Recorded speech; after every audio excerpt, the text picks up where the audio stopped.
Oh, yeah. Oh, yeah. Test. Test 1, 2. On the mic. Da-da-da-da-da-da. Hi, everybody. It is so good to be here. You have no idea. That's all I want to do. You get busy all day. Your life takes a turn. You start doing business. You're like, okay, you get back to the podcast. No business. You got to do business. You get back to the podcast. No. You got to go do business. It is so nice to see you. It has been a while. Thank you for seeing us today. And I brought a friend. Yes, I did. Not just another fly-by-night deal. No. He's back too. We're both back. He's back from taking a look inside the mirror of life, the mirror that says you're old and you're going to die way before your friend Dean. Please welcome back to the program, my friend and yours from 957 Cruise FM in Edmonton, Mr. Lochlin Cross, ladies and gentlemen. Can I tell you a quick story about a note that I got? You know it won't be quick. You can tell stories. That's why we're here. See, that's the thing. You don't have to say quick stories off the top because I know it's not going to be quick. Just say, I would like to start with a story because I happen to love your stories. I have a quick story about. While I was away, you did a pod with Charles, and I guess Adler was talking about Trump, and somebody noted that you didn't go after him about Trump going to jail, or it doesn't matter what the overall details were, and they were like, it's bullshit. He should have called him out on it like he does you all the time. And my response was, I handle conflict a little bit differently than Charles does. And I believe that Dean might be in a feeling out stage with old Adler. So I don't think we should hold this against Dean. Well, listen, you can never be all things to all people. And what you're referring to is Charles Adler, like the voice of a generation, maybe one of the most legendary broadcasters in Canada's history. Yes. He joined Prior Media like a month and a half ago. His podcast launches it. Boom, number one. Blowing up. No big deal. He's already got sponsors. Thanks to our friends at Sierra, still nice people. Like he's number one with a bullet. Like he's huge. It's the biggest podcast in Canada, the fastest growing podcast in Canada. And when you have a racehorse like that, who is significantly smarter than you, who's flowing, you don't interrupt him. You don't go, I'd actually like to talk to you about that. You just sit back and you listen and you take it in. And well, then you don't. An opportunity. I was scared. Leads me to another. I said, I was terrified. Charles may process conflict differently than me. It leads me to another story about the wedding and the speeches. I did the father of the bride speech. That's right. Hold it. You can't just load into that story without giving context. No, you can't. I can. I will. Let me give context. So Lochlin Cross is 61 years old, and his daughter, he's got two beautiful, incredibly dynamic, smart daughters. I've met one. This is the one that got married. Mm-hmm. She is a rock Monkey star. Bird. That kid, Monkey Bird, is a rock star. She married her longtime boyfriend. You spent a week and a half, 2 weeks out of the 2 weeks off the air, 2 weeks off the air, and your first child got married. What is that like, dude? Is it weird? You know what? People kept asking me, "How you doing? What? Yeah, okay? Are you nervous or like what's going on?" And Jake has been a part of the family for such a long time. Daughter's husband, Jake. Yes, Jake is the new husband, but he's been around for such a long time. This just felt like the next step in the evolution of their relationship. So it didn't feel like a big deal. And I was trying to explain to somebody, and I used my wedding as a comparison because I met a lot of family from his side that I didn't know, and they were very curious about my reaction to this father bride first. And I'm like, it doesn't. I'm not stressed out about this, and I'm not that concerned about this relationship. And there was none of that in the room, right? Like nobody felt any kind of angst about this union, about this. It was just a joyous occasion. It was awesome. And it was so well joyous. You just said something was joyous. What is happening to you? Dude, it was unbelievable. It was Open your heart such up. a great day. It really was. And they're all kids. They did Nice. such a good job putting it together, and it was awesome. And then my wedding, we can use that as a comparison to this one. I could feel everybody in that room on both sides going, all the stress. What the all the fuck is she doing? Not just her family, my family. Everyone was in that church sweating bullets. And there was a lot of concern, and you could feel it. It sort of enveloped the day. Were you the concern, though? Because it wasn't her, right? Like, you had long hair, earrings, total fucking noob, loved to drink hard, smoke pot, have fun. And they're like, look at this guy marrying this young professional woman. Were you the issue? You were the stress? Yeah. I still feel that when I'm around her family. They look down on you, do they? It's been 30 years. We're celebrating our 29th wedding anniversary, and they're still concerned. They're like, honey, do you need to come home? Mom, it's been 30 fucking years. I know, but we're not sure this is going to work out. We still hate his guts. That's how they feel. I got one more story, and then we can move on. I don't think I want to. I want to know how you're feeling. I want to talk about you being a grandfather. Honestly, soon, that's awesome. I kind of got a little choked up when I had to cry. Did Big Boy cry? I did cry. I cried when I went in because I had to walk her down the aisle. Sure you did. Right? Yeah. And they had this nice backdrop. It was outdoors, beautiful weather. It was on a golf course, and there's a waterfall in the back. Not in the church? They weren't in the church? No. Well, then the Catholics are going to hate them forever. They're not allowed a lot of religion on either side of the family. Yeah. Well, now they'll never be allowed to go to a Catholic elementary school. What have you done? I am 100% okay with that. Yeah, me too. I also did go up to one of the organizers at one point, and I said, just so you know, I know this is a really nice establishment and we're in BC, but you got a drinking crowd here. You might want to round up a couple more fucking bartenders. She's going to get ugly tonight. And one bartender. I'm like, what are you doing? What are you doing? We're from Alberta. It's a toonie bar. We're gonna pound you. Bar? You did this guy. Bar? We're gonna pay this guy a mortgage. Like, we're gonna pay his car payment today. Like, go get another one. They didn't know Lochlin was from Alberta, and they didn't know the history of Lochlin. They had no idea. And it was Tuesday and 7 beer Wednesdays. Both my kids drink, and their friends drink, and our families drink. It was a good day. So anyway, let's get back to you crying. I cried when I walked into the van to get her because I had to go get her, and she looked absolutely stunning. And you know what? She kind of surprised me because I had this idea in my head about what the dress was. Everyone wants to tell you, you want to see the. I'm like, no, I want all this shit to be a surprise. But she looked absolutely beautiful. That's what I'd say too if I didn't want to go over for like an hour to see someone's dress because it was a pain in the ass. I'll see it on the day. They pull their phones out. Do you want to see the dress? And I'm like, no, I don't know. No, she looked amazing, and it was a great day. I had one more story speeches. Yes. We don't need to get into what I did Of course we do.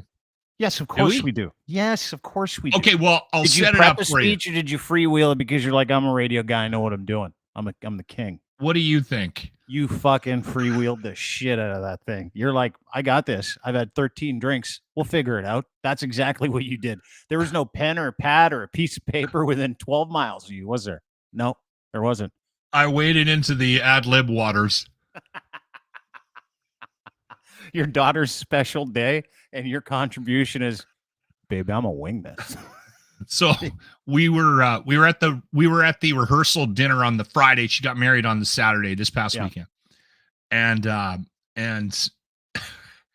wants my wife got up crying, by the way, and she did this amazing speech, and she just nailed it. Everything was perfect. Of course, she had this nice little tribute to both my daughter and the new addition to the family, Jake, and we're in the car and we're on our way home.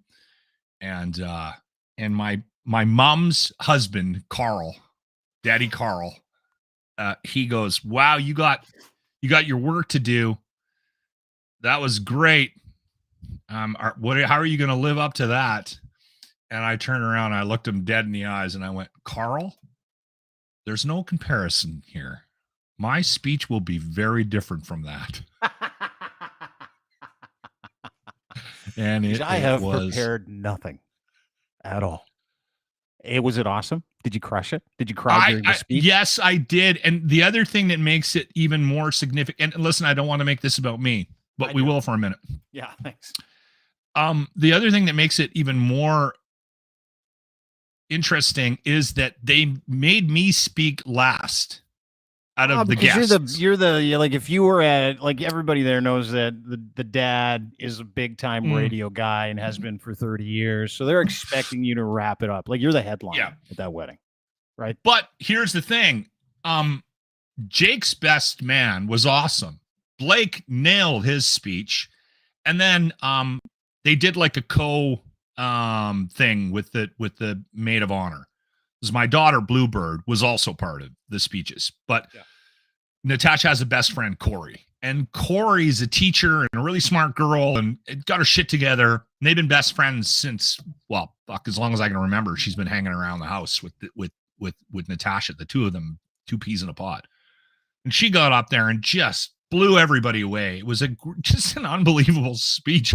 And everything that was happening, I just kept looking at my wife and I'm going, this is just going so well. I can't believe it. Like, no one's thrown up on it. Like, weddings, there's always something crazy, right?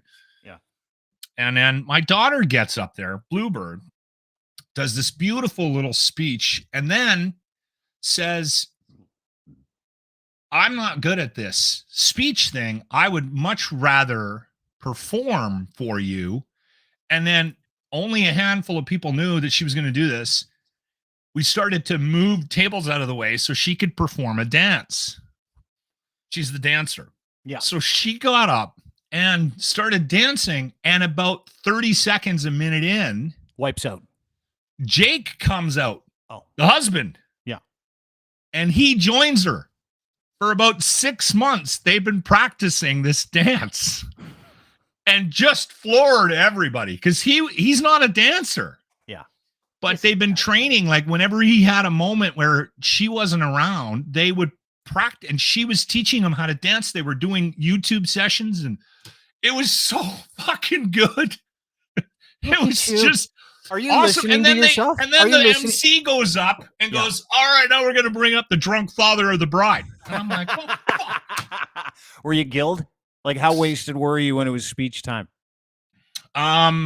6, 5 out of 10. I don't want to know how many. We golfed that morning. So I had like 2 or 3 on the golf course. I don't want beer roll. And then it was call. about a 7 o'clock and a dinner.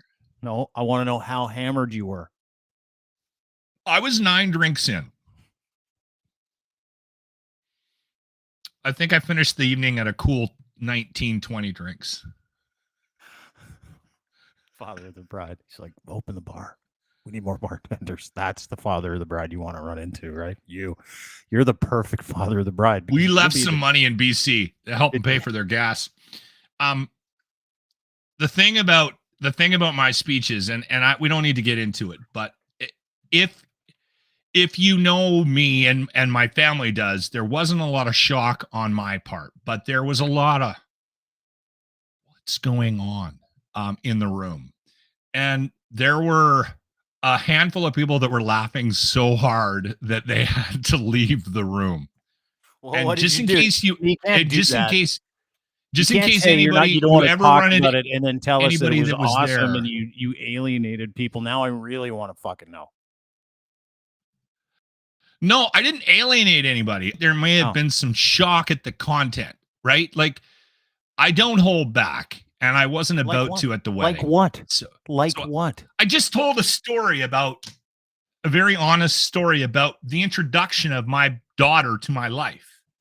Yeah. Right? I was young, and then I started calling her Monkey Bird the day she was born because she popped out. She had like 3 inches of hair all over her.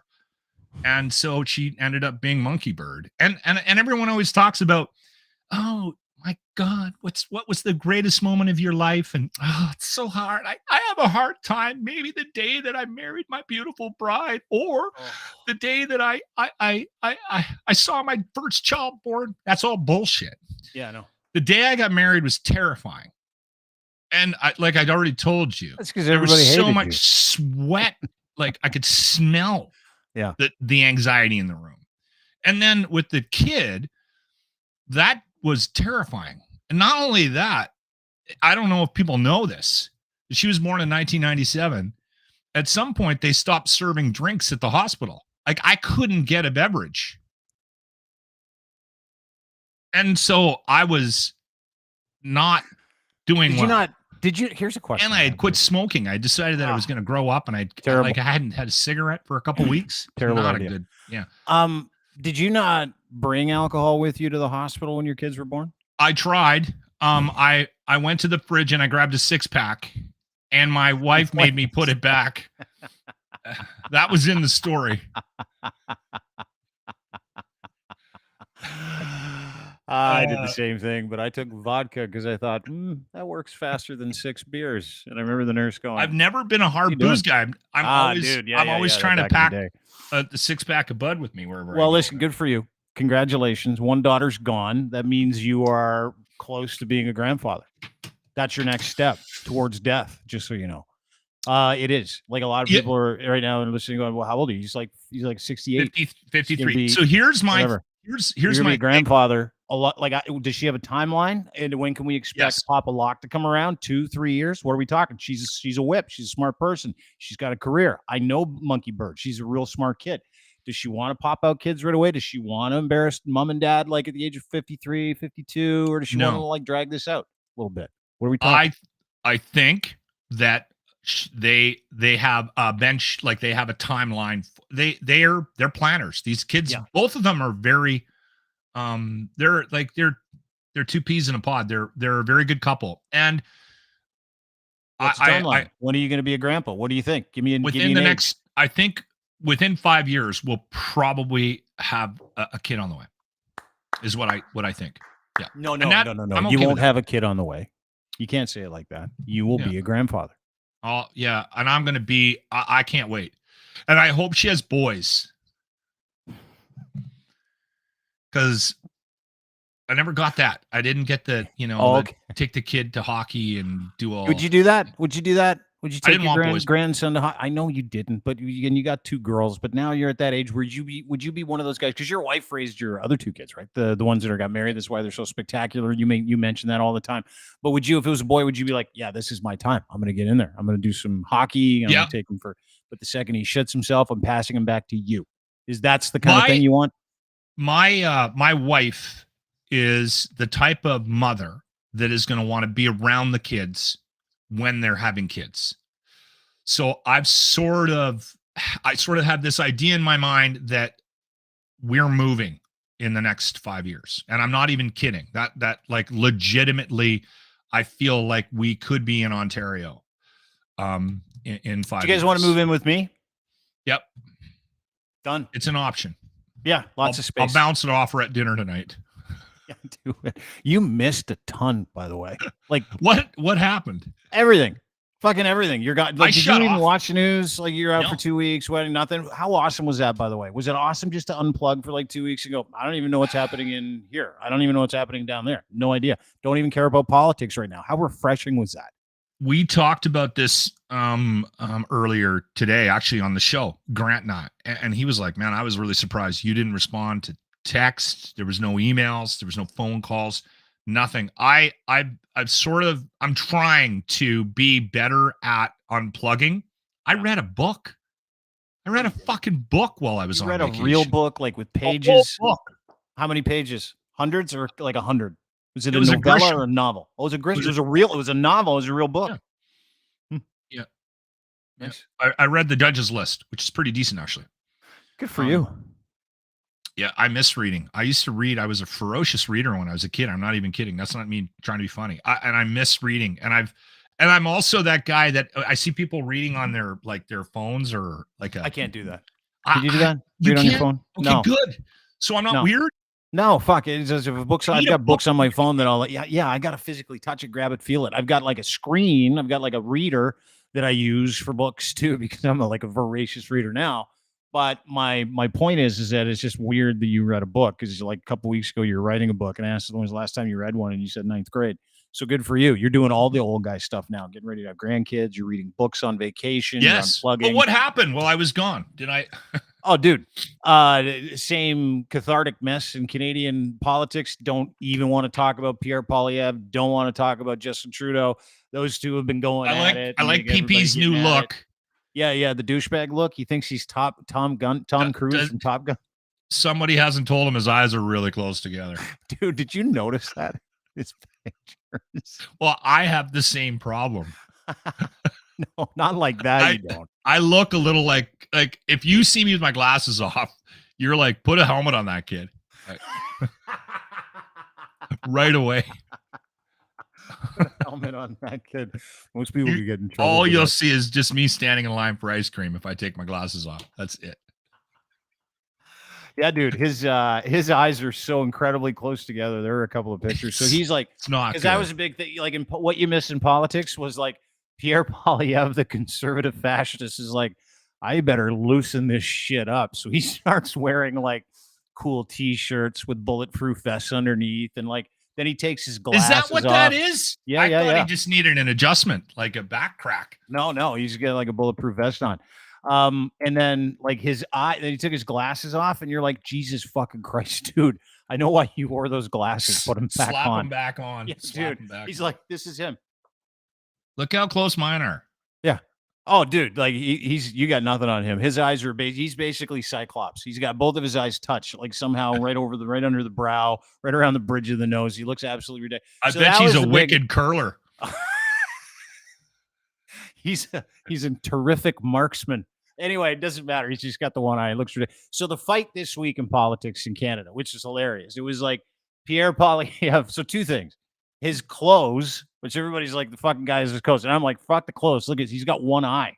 Like, you look at him, he looks like a lizard person. He's so fucked up. I'm like, but I can't even look at him. It's like this weird, it's like, you know, those pictures that you used to have to stare at to get the picture inside the picture? And you just blur your eye. That's what his face is like now. You're like this. Oh, it's a dolphin. I can never get those.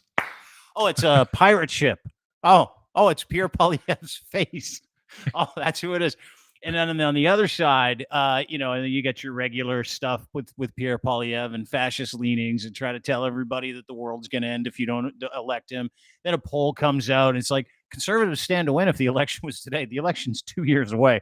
So everybody's like yelling and screaming, and Justin Trudeau's taking heat, and the same thing. It's all the same thing, because it's just ridiculous. Everybody's stupid. Every person and which is why I'm like, I couldn't even fucking podcast last 2 days, like last 4 days. You and I did one with Charles, one with you. I'm like, the only thing people are talking about is the shit that I don't want to talk about anymore. Like, I don't want to talk about politics. I don't want to talk about Pierre Poilievre being a fucking douchebag. I don't want to talk about Prime Minister Justin Trudeau being a douchebag. They're all douchebags. One just happens to be a little more progressive and slightly more responsible than the other guy, whose eyes are curiously close together, which is like the sign of stupidity, by the way. I don't know if it's a fascist thing, if all fascists have eyes that go really close together, but it seems to be a thing. Anywho, trust me, it comes up when people see me without glasses. Yeah, everybody's like, hey, is he okay? Is his group home guy nearby? Is he lost? Yeah. Does he come with a leash? But the big news, loves bowling and trips to the mall on Saturdays. with his sponsor, and it doesn't matter. We can get into it. I was one of those guys who used to take guys to the mall. You were too. We were mall guys. We're like, hey, Jimmy, I was a mall guy. Yeah. I took him around to do yards. Yeah, I know you did. We've talked about it. Anyway, the other big news is Elon Musk. Obviously, that was a great fucking summer job. Yeah, good for you. Sorry, right. Twitter is now what? X. Yeah, you talk about this morning on your radio. You see this? You see what is this? This is stupid. It's so hilarious. And the best part of this whole story, Elon Musk deciding that he's going to turn Twitter into X. Obviously, some dude had the letter X reserved as his Twitter. It's a gentleman named Brian Huang. And they stole it from him the second they flipped it over to X, took it, and they gave him X 1, 2, 3, 4, 5, 6, 7, 8, 9, 9, 8, 7, 5. That's what they gave him. It's right here. This is it. And he's like, all's well that ends well. I guess I got X. Not only did he take X from that guy, here's the interesting part. And I found this out a couple of days ago. Nice little chat with Amber Mack. She's a lovely lady. She knows what's going on in tech. I watched a couple interviews, talked to an economist, talked to somebody in Silicon Valley who actually knows Elon Musk. And I'm like, what's going on? Yeah. What's the point of that? Like, why would you take a 17-year-old brand? Because it's like fucking, you'd say what you want about him owning it. It's a pretty fucking huge brand. It's a massive brand. It is 8 billion people know what that brand is in this country. And he's like, fuck it. He's bankrupt. Twitter is bankrupt. Twitter has no money. They got nothing. They're negative cash flow. They lost 60% of all their advertisers. They've lost like 80% of their revenue. 80% of the revenue. He owes 2.5 or 2.6 billion in everything from fines to hosting fees, which he's not going to pay for Twitter. So like when you have a website like Twitter, it's a website, right? So it has to go on a server, and that server hosts your website. And depending how big the website is, you get charged fees according to that website. Why do I know this? Because we own a whole bunch of websites, bunch of them. So we pay our hosting fees called AWS hosting fees. He owes Amazon AWS 1.4 billion. He hasn't paid, not once, 10 months. And so you know what they did a couple months ago or a couple weeks ago? They shut it down. So you know what that is? Rate limiting, still not paying it. Now, here's the catch, and I know this to be true because we do business, and I understand it. Elon Musk started X because, and he's been working on this for 9 months, he knew he couldn't pay the bills. And so this is the only way to get something called creditor protection. That creditor protection exists if that company goes tits up. So the only way he can get out from underneath $2.5 billion in rent, hosting fees, back rent, severance, the only way he's going to get out of severance for 4,000 people who he fired and then fucked over by not paying them severance this last year, the only way is if that company doesn't exist anymore. Super easy. Now it's called X, ladies and gentlemen. So there's your hot tip. That is why Twitter is called X. He doesn't give a shit about brand equity. He doesn't care about revenue. He doesn't care about anything. The only thing he cares about is calling this thing X, because he got fired in the 90s from PayPal because he said, you either call PayPal X.com or I'm leaving. And Peter Thiel fired him. So this is legitimately only for two reasons. He's destroyed 20 billion in brand equity, 20 billion on top of the other 24 billion that he already destroyed by being an asshole on Twitter, suggesting that Nazis were pretty cool dudes and trans people were sick, the alt-right shit. And now here's the fucking best part. He's got a startup called X and no one knows what it is. And he can't even fucking get the functionality right. It still says Twitter all over X. Like if you go to tweet, it just says tweet. Doesn't say X. No one knows what they're tweeting. Does that work against him in some of these lawsuits from his past employees? Absolutely. Like, is he being sued? Absolutely. Dude, he's got something like 74 lawsuits that are currently either have been launched or are in progress.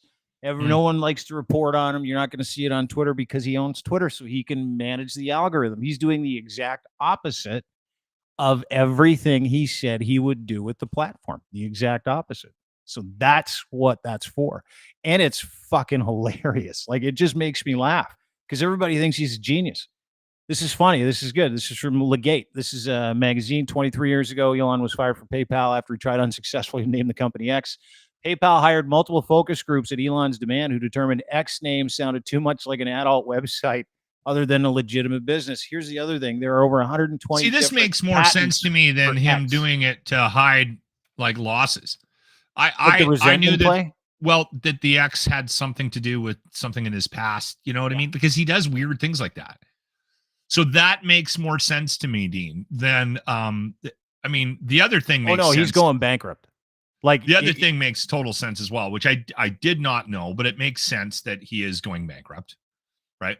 Well, you don't dude, here's the thing with social media. And I think a lot of people know this to be true, that understand this space a little bit. And I have a rudimentary understanding of it.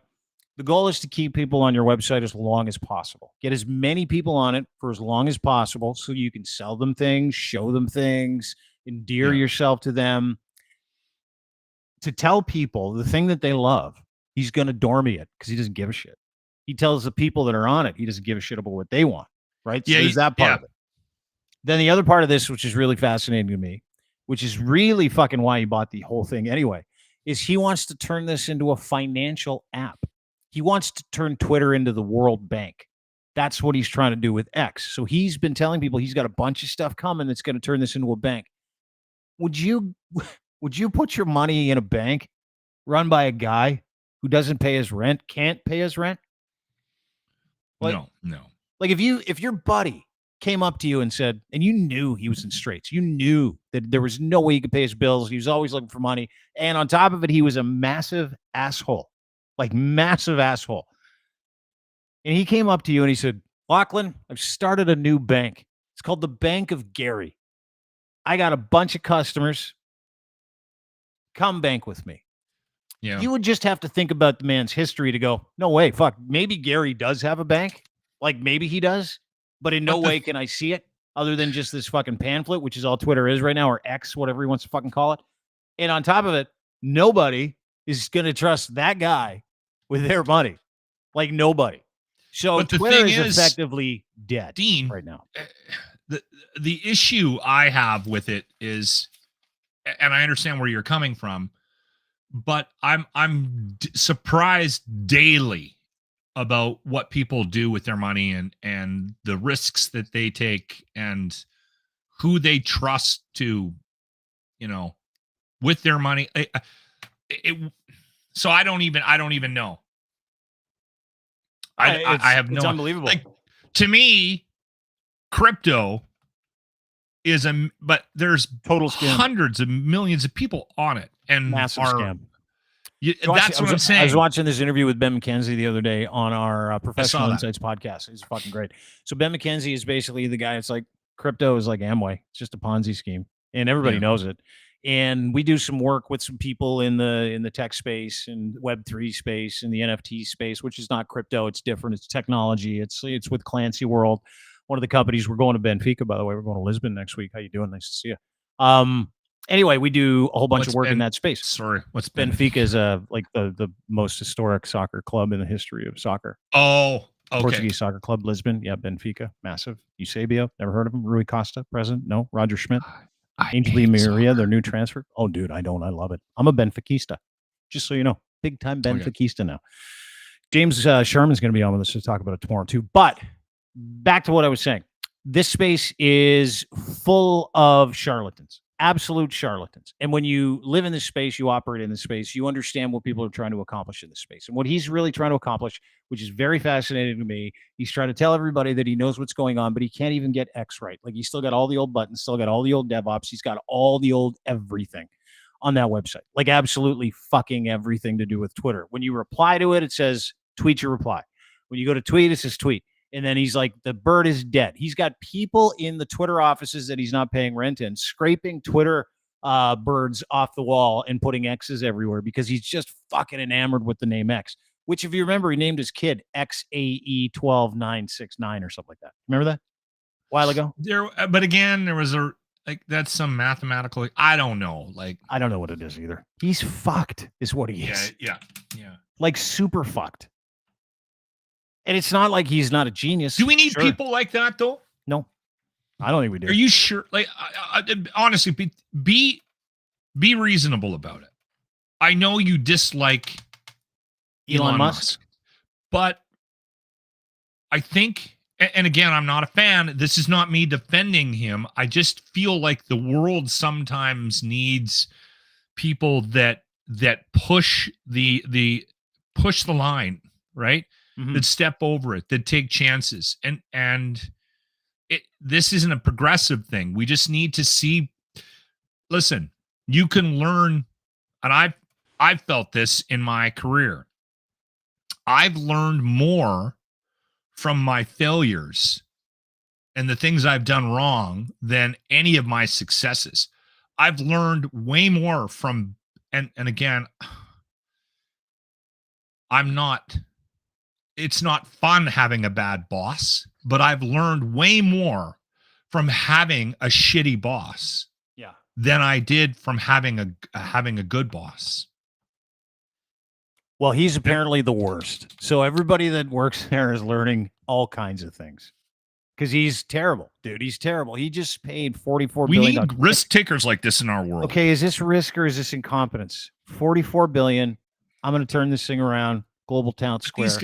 These guys, they fail. When they fail unbelievably. Yeah. Like, have you been to BC lately? Oh yeah. Yeah. Every second car is a Tesla. Yeah. Same with Toronto. It's insane. Yeah. There's thousands of them. Like if you drive the Sea to Sky Highway. Yeah. Phew, phew, yeah, but dude, here's the thing. Here's the thing is that if you read trends and if you understand business a little bit, you know that there are way more Teslas sitting longer than they ever have before because people aren't buying his shit anymore because they fucking can't stand him. Like if they think he lied about absolutely everything to do with Twitter, and then you go back and I tweeted this last week.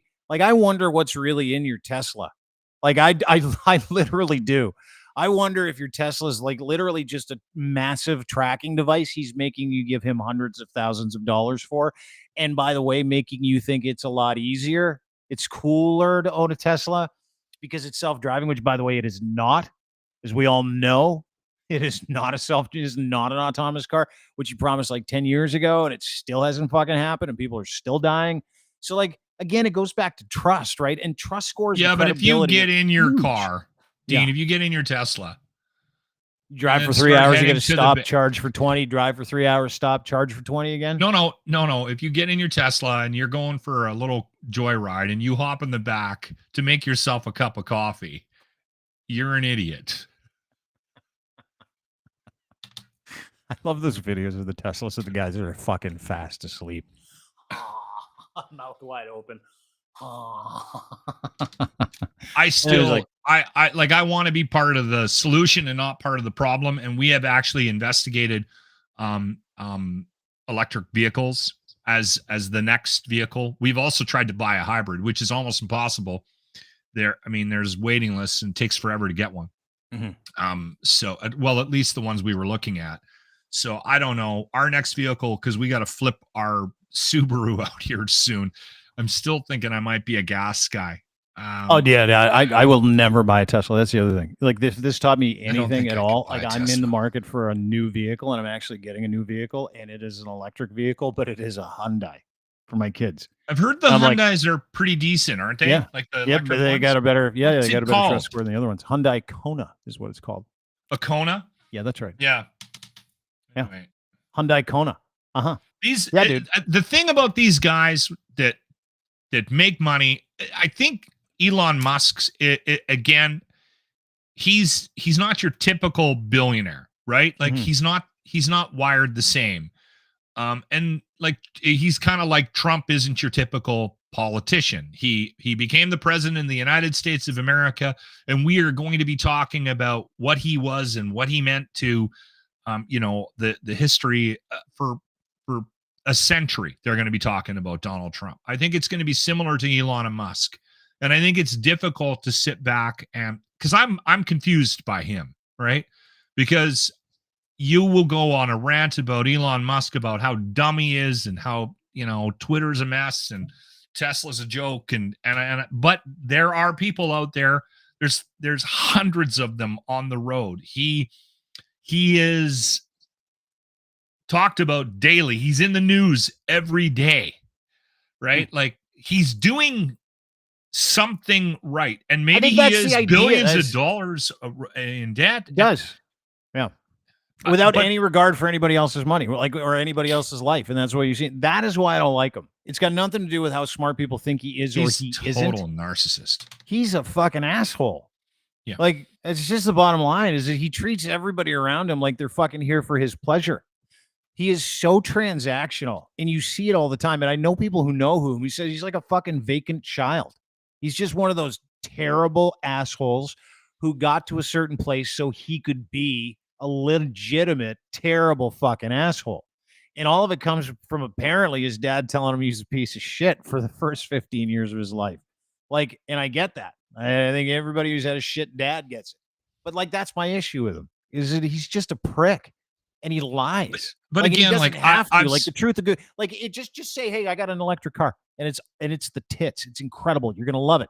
Don't add the autonomous self-driving thing for 10 years and it's happening every year for 10 years. Like you've lied every year for 10 years. It's still not happening. Same thing with Twitter. It's going to be a global town square. I'm here to protect free speech. No, you're not. The first thing you did was you started fucking rifling people off your platform who said anything bad about you, right? And then you fucking just shuttered it and called it something else and destroyed brand equity, and you wasted $40 billion of other people's fucking money. Like I still kind of have hope for thing to do. Twitter, because a guy like Elon Musk, there are ways to get rid of somebody like him, right? And before it burns right to the ground, I think there's somebody's going to step in and save it. But can I say this out loud? I think we quite often we go out of our way to try to find some sort of an excuse for people, and it bothers me. I actually think that just because A or B or C happened to you when you were a kid doesn't always provide you this outlet. I think quite often, if you're a bit of a dick, it didn't matter that your dad was an asshole. Yeah, it didn't. Well, there's a lot of people out there whose dads were assholes who don't walk around doing shit like this, right? They don't walk around acting like assholes and going, and because that's what he says in those meetings. He's like, I had a tough childhood. Leave me alone.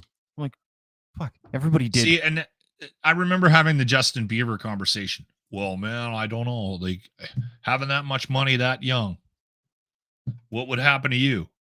I wouldn't have been a dick like him. I think he was a dick.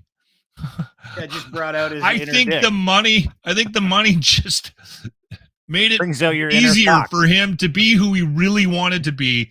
Who's a dick? Totally. And guess what? Now he's hiding behind something else, but he's still a dick. I saw a recent video of Justin Bieber.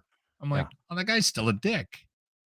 He went to AA and found God, but he's still a little cock. He's still an asshole. Yeah, totally. And everybody knows he's still an asshole. They're all assholes. That's what yeah. Well, if you meet an asshole, it's because they're an asshole. When he's a kid, and his dad left his mom. That's not an excuse. He was born an asshole. Sometimes kids are just born assholes. Yeah, it's totally true. Like sometimes a kid will come right out the chute, and you can look at it and go, "That's this kid." Is it a boy or a girl? Sometimes the doctor's like, "I don't know yet, but for sure it'll be an asshole." Yeah. Yes, you can see it right away. Trust me, you can see the personality on these kids immediately. That's why I always struggle with the nature versus nurture thing, right? When I've heard those conversations or been a part of them, and I get dragged into them quite often because I have very well balanced children. So people are quite bothered by knowing me and then seeing my kids and going, "What? This doesn't add up here. What happened?"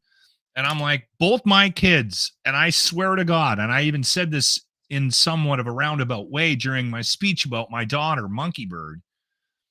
She, from the day she was born, you knew she was in a room.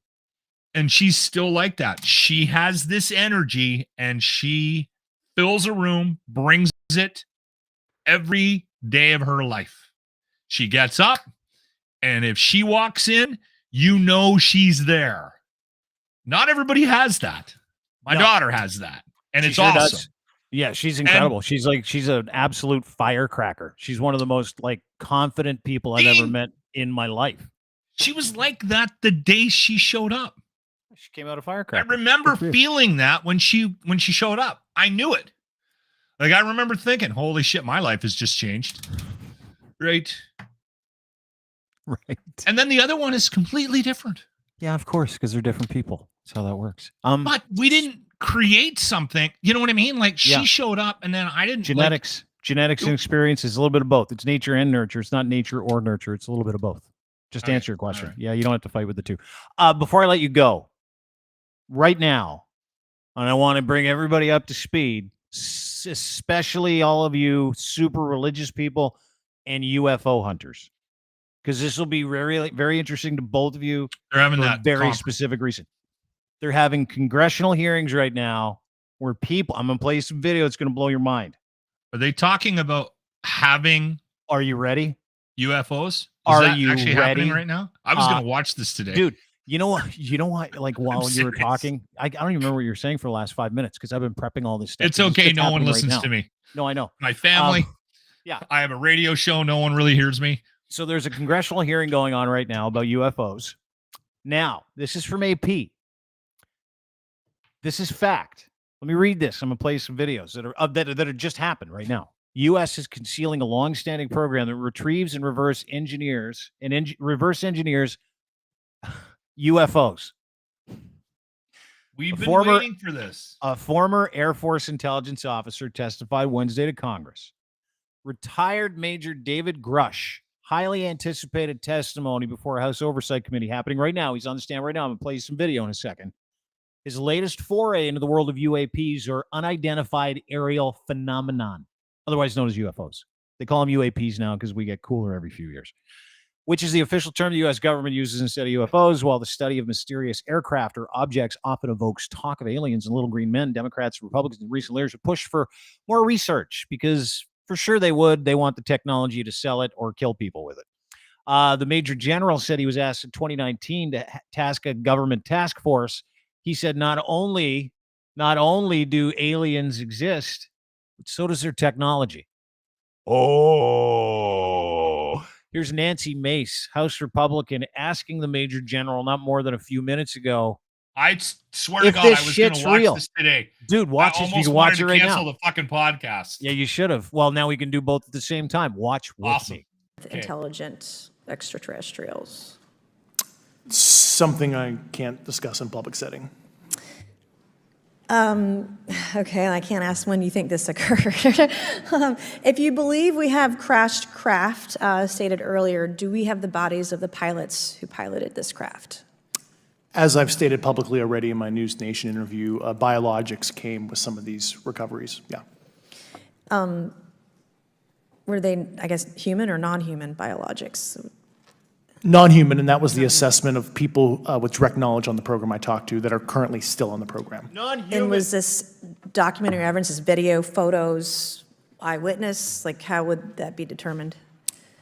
The specific documentation I would have to talk to you in a skiff about. Gotcha. Yeah. Okay. So, and you may or may not be able to answer my last question, and maybe we get into a skiff at the next hearing that we have, but who in the government, either what agency, sub-agency, what contractors, who should be called into the next hearing about UAPs, either in a public setting or even in a private setting? And you probably can't name names, but what agencies or organizations, contractors, et cetera, do we need to call in to get these questions answered, whether it's about funding, what programs are happening, and what's out there? I can give you a specific cooperative and hostile witness list of specific individuals that were in those. And how soon can we get that list? I'm happy to provide that to you after the hearing. Super, thank you. And I yield. You hear that? Biological spacecrafts. Biological material, meaning some type of DNA from some type of thing that is not human. So they got that. And spacecrafts. Not done. Here's another little volley that'll make you go, maybe Jesus Christ isn't the Son of Man. Sometimes I know that you have also said some of these answers in the past, but we're trying to get them on the public record as well, which is really important. Mr. Grush, finally, do you believe that our government is in possession of UAPs? Absolutely, based on interviewing over 40 witnesses over 4 years. And where? I know the exact locations, and those locations were provided to the Inspector General, and some of which to the intelligence committees. I actually had the people with the firsthand knowledge provide a protected disclosure to the Inspector General. Thank you. And hello. What do you make of that shit? We are not alone, kids. Yeah. And we knew it. I've been waiting. I've said for years now that I think we are going to have a visit where it's undisputable. Did you ever see what's that movie? Talking about it, dude. Like with that's Amy. Amy Adams. Yeah. The one where the big rock, it lands in the field, and then she goes and takes the elevator into the rock, and she touches the thing, and these things come out, and they're like, "Hey, we look like ink spots." What's like that called again? I don't know.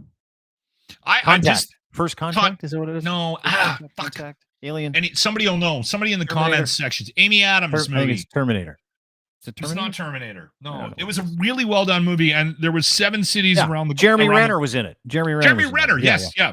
I think he was like the reporter or something. Anyway, and she was the scientist that they brought in to communicate.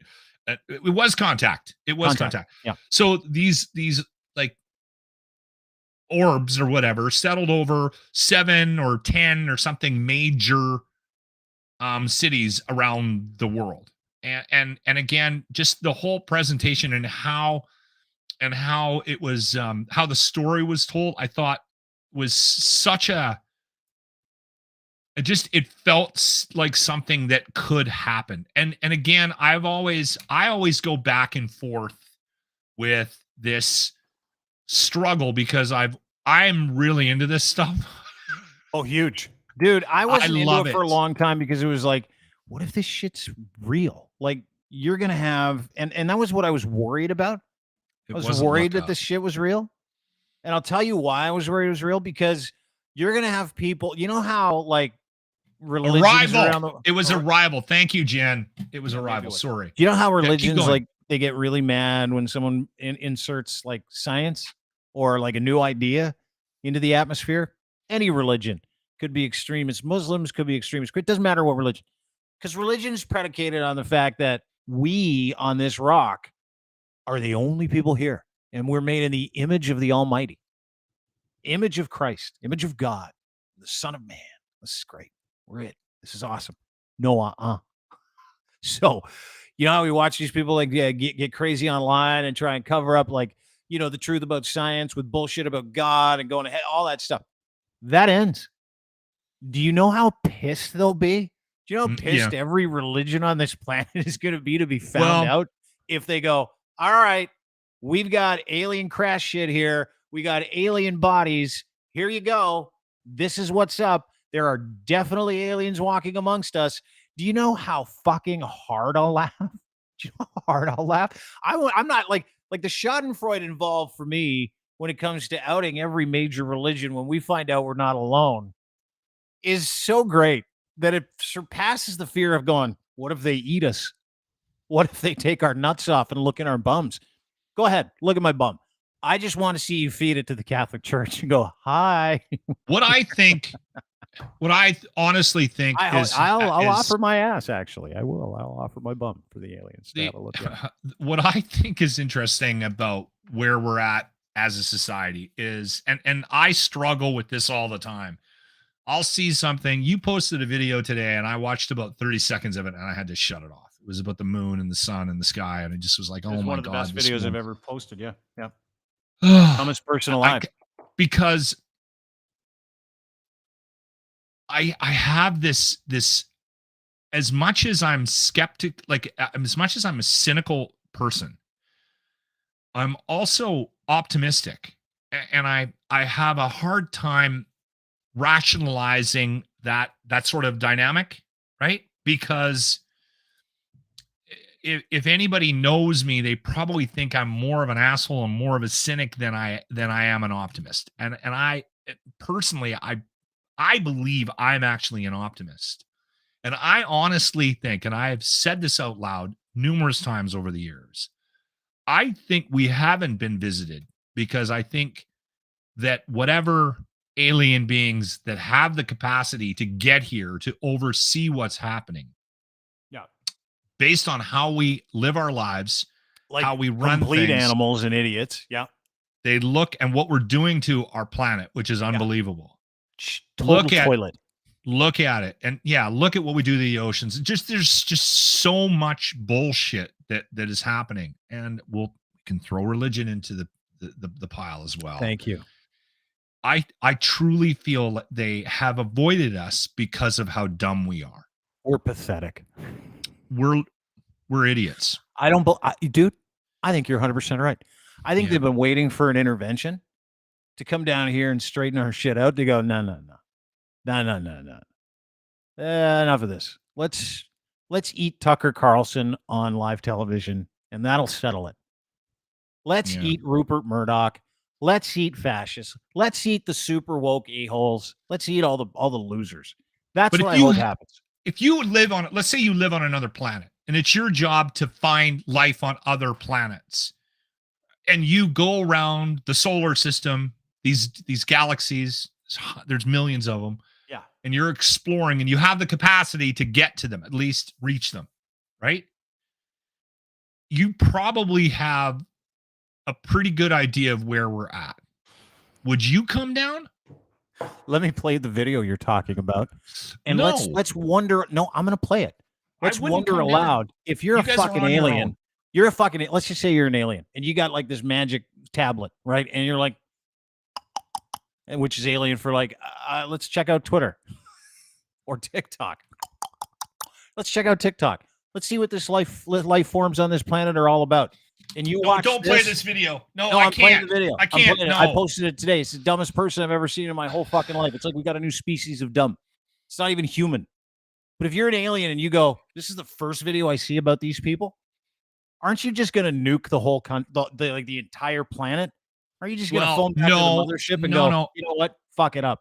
I've had enough. Watch this video. No, hold on. You see this? The moon. The moon. The moon and the sun are out. And it's a little bit later now, but this shit will be out at 12 o'clock a.m. too, 1 o'clock, along with the sun.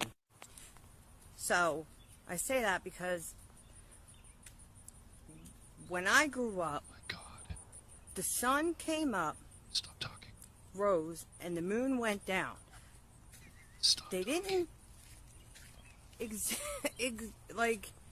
exist in the sky at the same fucking time, man. You couldn't see the sun, the moon at 12 o'clock in the evening.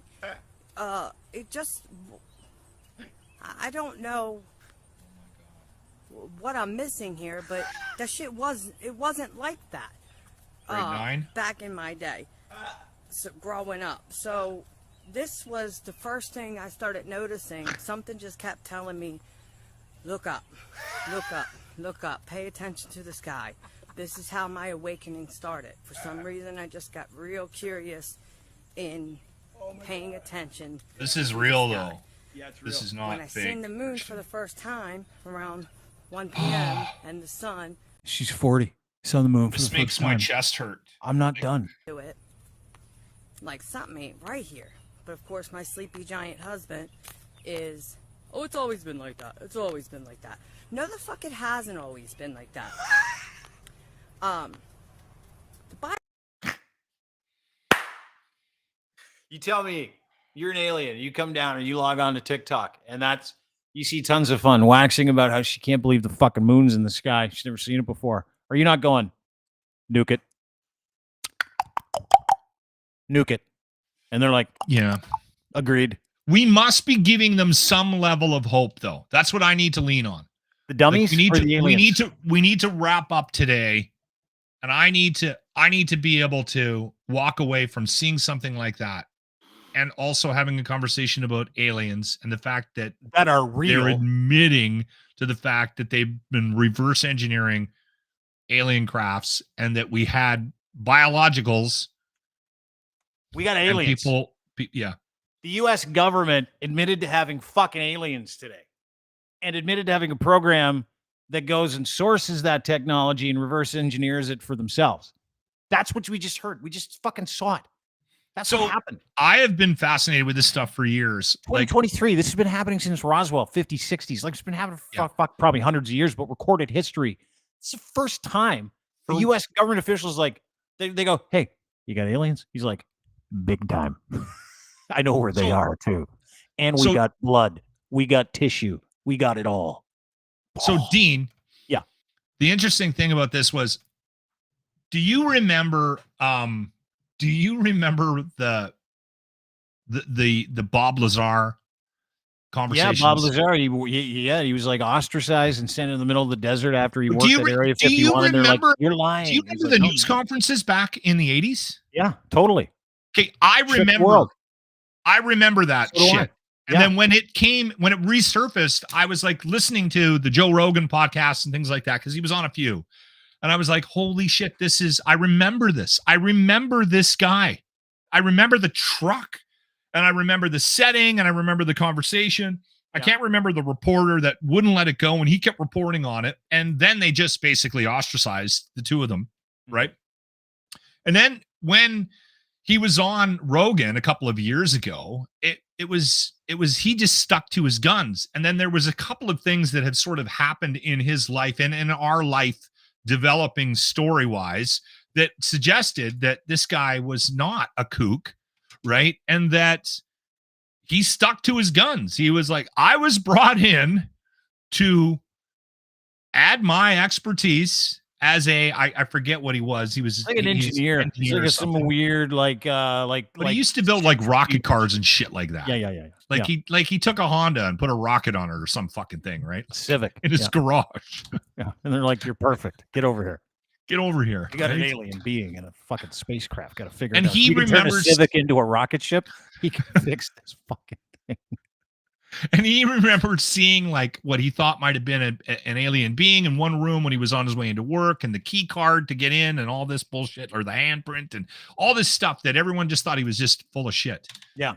And I remember for years now, I've been saying this shit's real.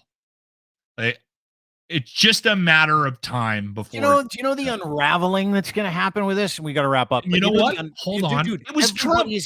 It was fucking Trump that got the ball rolling on all of this. Yeah, he's Say like, what I'm you will about. unload it. I know, dude. He's a cretin, but thank God for Trump, because now we're going to be able to find out. Yeah, that's the irony of this. If it wasn't for Trump, we'd be fucked. But do you know the unraveling that's going to happen here? Like every single person who's ever said, I don't believe in aliens, you're fucked. Every single religion, they're fucked. Science needs to be figured out again. Like, people are going to lose their minds if they have a press conference where they're like, all right, everybody. No, they won't. Here though. it is. They won't. Yeah, They'll somehow. It'll start a explain it away. revolution around the world. And you know what? Someone put it in the comment section. They're like, you know what they'll do? All the Christians and the weirdos and the religions on the planet, they'll be like, he was talking about all beings being in his image, and so he owns them too. So we're still in charge. That's what they'll do. Yeah. You know what? Listen, Grandma still goes to church every Sunday. Oh yeah, right. Don't tell her. And the priest, how many boys? Like, it just baffles my mind. It continuously, they'll find a way to explain it away. Oh yeah, they will. Oh right? yeah, but I'm not going to let them. That's the best part about this, is I am hard onto the fact now that there is no God. If we have aliens, hard. You want to lose your mind? Talk to Jimmy, my Why? co-host. Oh, dude, you got to this. show him these videos. You got, because he doesn't believe in aliens, right? At all. At all. Yeah. Well, now you got to show him that video. Send him a couple of clips from Twitter today of the official House proceedings where the guy's like, yeah, there's totally fucking aliens, and I know exactly where they are, and I'll give you all the names and locations. And she's like, fuck, are you serious? He's like, big time. And the government's doing it. Joe Biden's into it too. He's like, yeah, let's do it. Let's figure it out. Let's tell everybody. Well, he's half dead. Like, I mean, he's already, like, he's signed. He might be an alien. That's everybody says he's an alien too. Dude, thanks for doing this. I actually think the Jimmy's got alien blood in. Take Probably a look does. at the little person. Like, I get videos sent to me from all over the world. Yeah. A little person in Mexico, he looks like they look like brothers. It might be A little aliens. in Europe. What if all the little people are aliens and they're our new bosses? You're in fucking and not trouble. only that, they were put on this earth to spy on us. I truly believe that I work with an alien being. Can we just sign off with one thing? Yeah. Okay. Now, Sinead O'Connor, and say what you will about Sinead. If you get a chance today, Yeah, she died and today. she passed 56. away. Yeah. But do we know how? Did she was sick, I think. Or did she had some health issues. I saw, and listen, I don't want to talk out of turn. Anytime someone dies, everybody likes to co-opt their death for their own narratives, right? Like whether it's COVID or whether it's she like struggled with depression. Struggled a lot, bipolar, depression, all that other stuff. Had a few health problems, I believe. So I don't know. What I read cursory today was that it might have been self-inflicted. But either way, she's a piece. So Yeah. She had a lot. She struggled. She had a lot of struggles. I remember seeing a video of her, and I looked it up again today when I found out she passed away. And and she lost I think she lost one of her kids too. yeah, crushed her. Yeah. Very sad. That's going to destroy you. And talent and guts Moskrop tweeted that today. Like if you're not familiar with She Sinead O'Connor, was. Nothing Compares to You, Prince song she redid. It was number 1 for like a year and a half, became the biggest star, and then Saturday freaked Night out, Live. and ripped Remember up Saturday pictures of the Pope on Saturday Night SNL. Live. Yeah, if you remember that. Like way before everybody was on. Wait a second, Catholics diddle? Wait a second, the church is bad? She was on it. She knew, and that was wildly unpopular back then. Today you can do whatever, but yeah, she was a vanguard. Yeah, we will. If you get a chance tonight, if you are at all remotely a fan, or even if you're not, go listen to a song she did with the Chieftains back in 1995. And I would recommend looking up the YouTube version, the live version. There was a recorded, they went into the studio and they recorded. They did what I would consider a pretty famous video as well. But it's a song called, and it's a traditional Irish piece called "The Foggy Dew." And if you have any emotions in your body, it in your soul, you'll bring it. Yeah, that'll bring you to tears. Her performance on that was just. She was incredible. Unbelievable. She was incredible. And like a lot of people that die young, trouble, right? Very, very, very troubled. So it's as sad as it is. I know that there was a struggle there for a long time. And that's funny because we talk about this like weekly. Someone, famous or someone or someone passes away. Death is part of life, right? It just is. So when you think about Sinead O'Connor, you think about how fucking incredibly talented she was. Like she was incredibly talented and she was very tortured, like all of us are. And no matter what happened or cause of death, and I'm sure we'll find out over the next couple of days, just be thankful for her music. I mean, that's still one of the great tunes of all time. And she was one of the ballsiest artists of our generation. She really was. Yeah. Even from shaving her head, right? Like the Pope thing, that was like unbelievable. But just like, I remember seeing her, I'm like, she's a really pretty girl with this like angelic voice, #1 song in the world. And she got a shaved head back then. That didn't happen. She wanted to change the conversation. Yeah. Right. She wanted to control the narrative about what people were saying about her. And she wanted it to be about her voice and about her talent, what she brought to that, not about her, her looks. Because she was a stunning looking woman as well. She was beautiful. Gorgeous woman. She really was. Right? Yeah, R.I.P. Sinead O'Connor. That was very sad news to get today. Thanks. We'll talk about your food routine. Yeah. In a later pod. Yeah. We're tomorrow with James Sharman, 4:00. It's for Friday. We'll get it in at some point. All right. Talk to you soon. You're looking Lochlin good. Cross. Thanks, buddy. You too. Great to have you back, Grandpa. He's going to fucking be a grandfather soon. So weird. He still acts like he's 12. Don't we all? Nice to be back. Really cool to be back. Thanks, everybody. Really appreciate you spending a little bit of time with us on this Wednesday. We'll be back again on Friday. James Sharman will be our guest. We've got a couple big announcements to make on Friday. That'll be nice. We're still gearing up for the relaunch. Got lots of stuff to tell you. We're not going anywhere. We're adding people to the boat. My friend Charles Adler is still the gold standard, the #1 news podcast in Canada. Go and check him out. Charles Adler's podcast. We'll have him on later this week as well, and early next week. His Truth podcast, as well as 3 Minutes That Matter. Here at Crier Media, we're doing our best to give you the best information we can. Have a good time doing it. A little irreverence and some accountability. That's what we try to do. I'll have some fun talking about UFOs along the way. By the way, we're not alone. Wait till the churchies' heads explode. That'll be fucking awesome. And have a great day, everybody. Appreciate you being here. I want to thank our sponsors and partners over at CanTorque. CanTorque makes hydraulic torque tools, torque wrenches, and the best in the world. If you're looking for the best in sales, service, calibration, maintenance, fabrication, CanTorque makes rugged, hardworking torque wrenches for every scale of bolting project you can find. It doesn't matter what it is. You in the nuclear industry, railroad industry, are you a race team? Like he's part of Tagliani race team, just won Toronto Indy. CanTorque is not only one of Canada's best companies. They make everything in Canada and for Canadians, by Canadians, designed and manufactured in Canada. Nobody does that anymore. That's why these guys are beauties. Go to cantorque.com today. Ask for Colin Livingston. He is a man. And we're always brought to you by our friends at Gitch, Gitch. You want to buy a pair of luxury branded underwear? You're in the market for some good Gitch. You're like, tidy whities are done. Boxers are no good. Silk, they always ride. Forget about it. Just go to edsfineimports.com. Order 3 pairs of Gitch. You'll get the 4th for free. GITCH3 is your promo code. Soft, breathable, made for everyday life, engineered for all levels of performance, barely their comfort. You're going to love these things. These are the only things I wear. That's it. This is all I got. And I want you to have them too. So go to edsfineimports.com. Clothing for men and boys. Order his Gitch in the underwear section. accessories, underwear section, and you'll find yourself the owners of a brand new pair of underwear, courtesy of my friend at edsfineimports.com. Gitch3 is your promo code. Have a great day, everybody. See you Friday with James Sharman ahead of our trip next week to Lisbon with our friends at Clancy World Incorporated. Digital Collectibles, the official digital collectible of Benfica. It's pretty good, I guess. It's going to be real good. James and I will talk about it tomorrow. Have a great day. We'll see you then. Bye.